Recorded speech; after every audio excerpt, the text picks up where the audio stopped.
How's it going, YouTube? Today I'm going to be replacing the friction disc on this Fidanza flywheel. This is going on a 5-speed swap Toyota Cressida, 92 Toyota Cressida.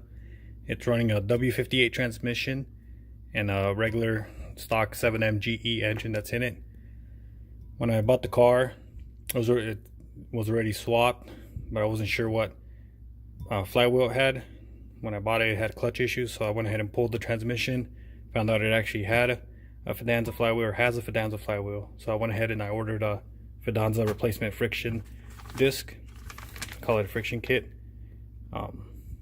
These are very easy to swap over. I do have another video of me time-lapsing one of these, but I know people probably want to know how to do it.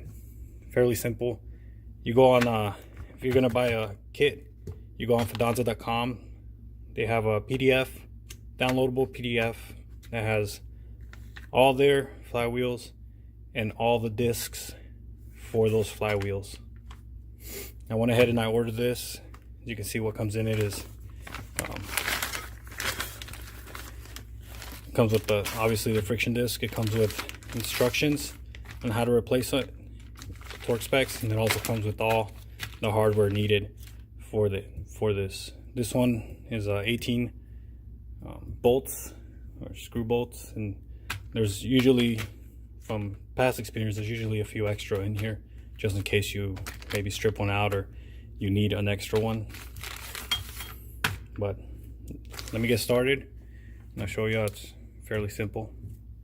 On this side it's Phillips screws, Phillips head, and on the back side it's just a regular 6-point hex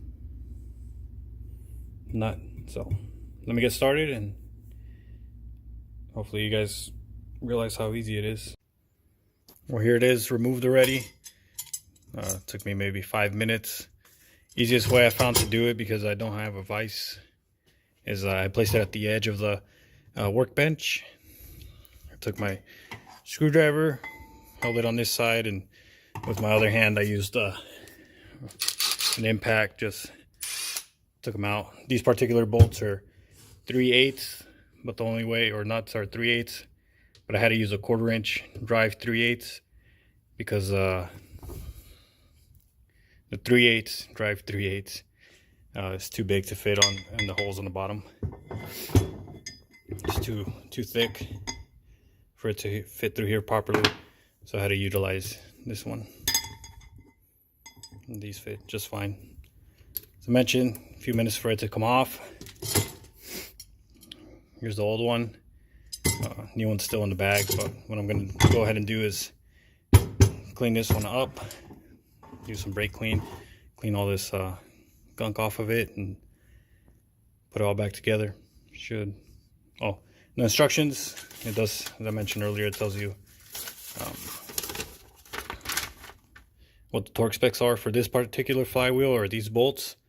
It's 5 foot-pounds, which, I mean, I have a torque wrench, I can read that, but it's usually a 1/4 inch torque wrench from my experience. But it just tells you how to install them. You want the screw onto the counter bore, which is the counter bore on this side. You can tell it there, that's a counter bore, and then the nut will go on the opposite side of that. Very simple. Well, here it is, all cleaned up. I know it kind of still looks dirty, but these are actual divots or whatever in here from the previous clutch that was in here. But here's my new friction disc. It slides right in there. Don't forget, when you install this, once it's all torqued down and you're going to put a new clutch, make sure you hit this with brake clean, because these usually come with corrosion inhibitor. It's a little chemical or whatever that will prevent this from rusting.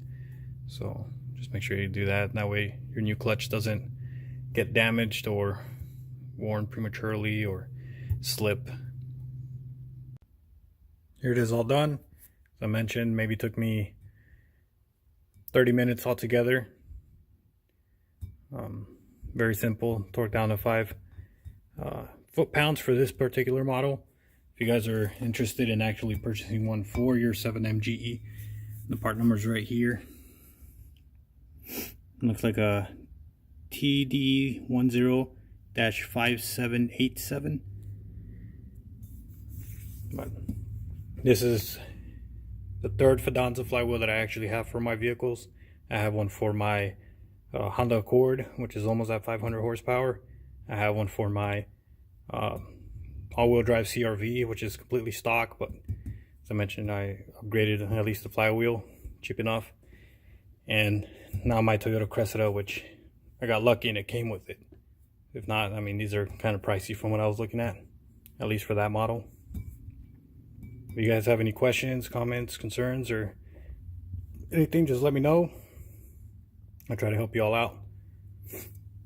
Thanks for watching.